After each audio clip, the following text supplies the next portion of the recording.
So Drifttech Philippines and Evolution 200, grabe talaga tong grupo na to. Kung meron kang van, biyahe man, or di kaya private use lang, welcome na welcome ka sa grupo na to. Katulad ko, hindi ako member ng Evolution 200. Napakaswerte natin ngayon kasi naimbitahan tayo dito sa kanilang Grand Eyeball na ginanap dito sa South Cotabato, Evolution 200 South Cotabato.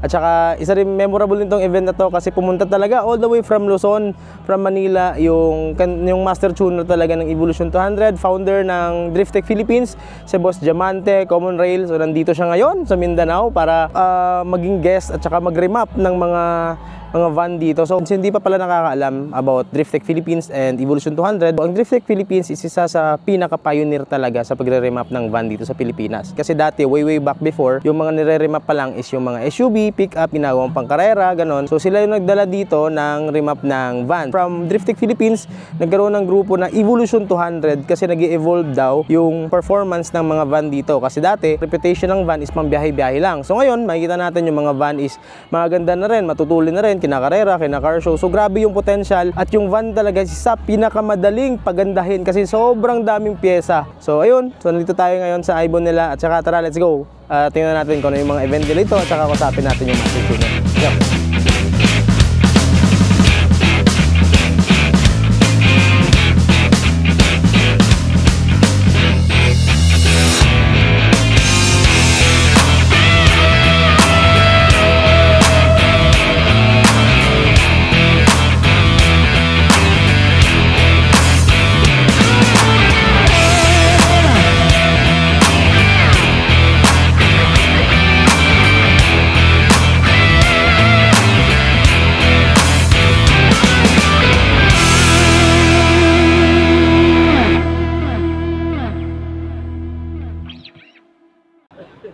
Diamante ng Drifttech Philippines sa Kawit, Cavite. Drifttech is Thailand. So ang pinaka-main po niyan is Russia. Ang origin po niyan sa Hong Kong noon. Bumibili ako ng mga racing parts sa high ko.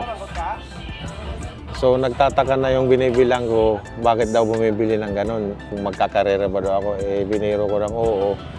So in-offer niya sa akin yung isang pyesa na makakatulong daw. Nung tinignan ko, sabi ko ba, Drifttech? Sabi ko, pang ano to, sa intake chip. So pinatry niya sa akin. Nung pagbalik ko sa Hong Kong, sabi ko, effective kahit na mainit yung panahon, hindi nang lalamya. So doon po nag-umpisa, pinakilala ko dun sa, yan nga, yung naging boss ko ngayon, si Drifttech Thailand. At the same time, tinatest niya ako ng remap. Bumili ako sa kanya ng computer box na naka-tune way back 2017. Sabi ko malakas nga, dumaan muna ako sa proseso bago ako naging agent ng Pilipinas. Matagal-tagal din, mga every 3 months nandun ako sa kanya, nagtitraining. Yung van ko, almost 1 year na binibigyan niya ako ng mga check engine, kailangan ma-resolve ako. So ayun, nung pumasa, ginawa niya na akong agent. Then umiikot ako noon, magre-remap lang. So sabi ko, kapagod boss. Sabi niya, di kuha ka ng sub-agent. So yun, naging dumami ng dumami. Kasi sa Drifttech kasi 4 sila doon sa Thailand. Yung boss ko, ang hawak is Toyota Isuzu. Yung isa naman Mitsubishi Nissan, yung isa Ford Chevrolet. Highest lang ako. Kung may sumisingit man na ibang brand, sila ang bibigay sa akin ng file tapos i-input ko na lang. Pero sa highest, akong gumagawa. Conforme sa gusto ni customer, gusto kong sumabog ang turbo, sige, itong ilalagay ko. Usually, pag sinabing remap, kumbaga maliles yung life ng engine. Conforme sa, sabi ko nga, kahit na stock yan, kung maintenance free, madaling masira. Conforme sa nag-aalaga. Malaking bagay yung nakakatipid nga ng 500 pesos. Tuwang-tuwa na eh. So napoprove ko naman kasi bago ko ilabas yung file ko, tinitest ko sa sasakyan ko. Oo nga, malakas naman sa diesel. So babaguhin ko ulit. Hanggang sa makuha ko yung range na pinaka-the best is 13.2 km per liter. Sa remap naman, noon may idea ako, merong gumagawa pero nasa 35,000. So naghanap ako ng way na budget meal pero quality. So yung nagre-remap nga ako noon, pinagtatawanan ako. Sabi ko, okay lang. Wala akong ibang way na paano ko maipakilala yung Drifttech. Pumunta ako ng karerahan, which is lahat ng ginawa ko is history. Unang-una noon, 2018, ako yung pinakaw ng van, diesel na sumali. Tapos di pa ako nasya noon, nag-circuit ako. So yun ang unang panalo ko ng as Golden Wheel. Pag sinabing Golden Wheel, best of best eh. Halos lahat ng nagkakarera nando doon. Sa achievement naman, wala, nailagay ko na sa pinakamataas. Nakuha na kaya retired na ako yung 2024, magsusupport na lang ako doon sa mga gusto pa. Halos ang DriftTech Philippines, hindi siya nawawala doon sa mga Evolution 200. Ilang agent na yan, so, 9. Mula north hanggang dito sa Mindanao para yun nga na-i-expand yung siyempre na-experience nila. Gusto nila mangyari yung ginagawa ng iba na nakakasave sa di ba pag biyahero usually tipid sa fuel, may power. Isa lang masasabi ko, malaking pasasalamat dahil sa mga suporta nyo. Kung wala kayo, wala din ang DriftTech Philippines. Saka po, one goal, one family. So, yan nandiyan po, tandem si Evolution 200 saka si DriftTech. Kahit ibang brand naman, wala naman. Basta gusto naman nun, choice naman niya ng tao. So, yun, ginagawa ko. No hate, just love.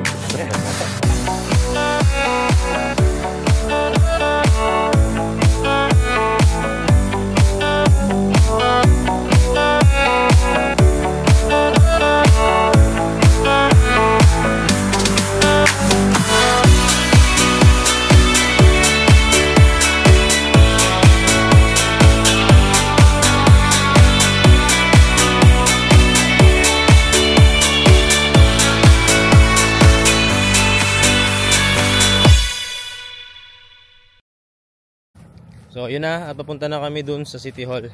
So yun, meron tayong pupuntahan.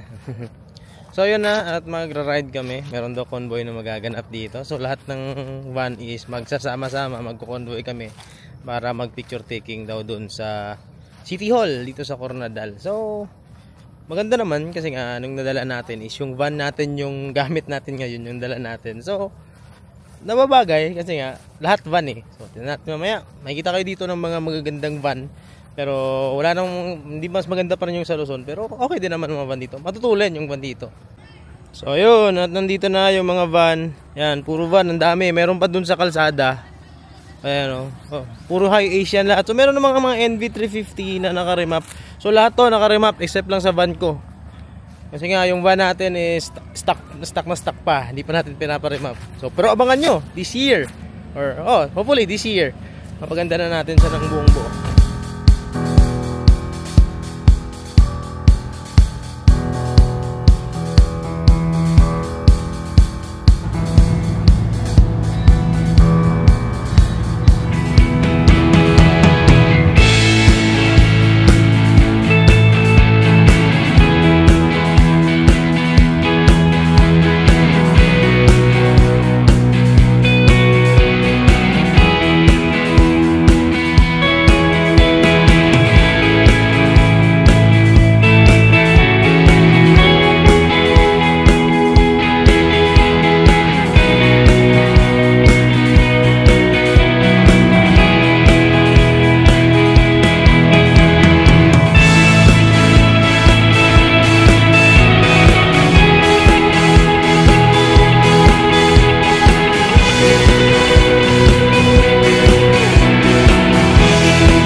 Nandito na kami sa City Hall ng Coronadal. So ay nakapark na yung mga van. Kita nyo naman kung gaano kadami.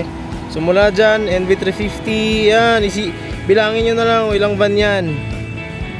Grabe, ang dami oh.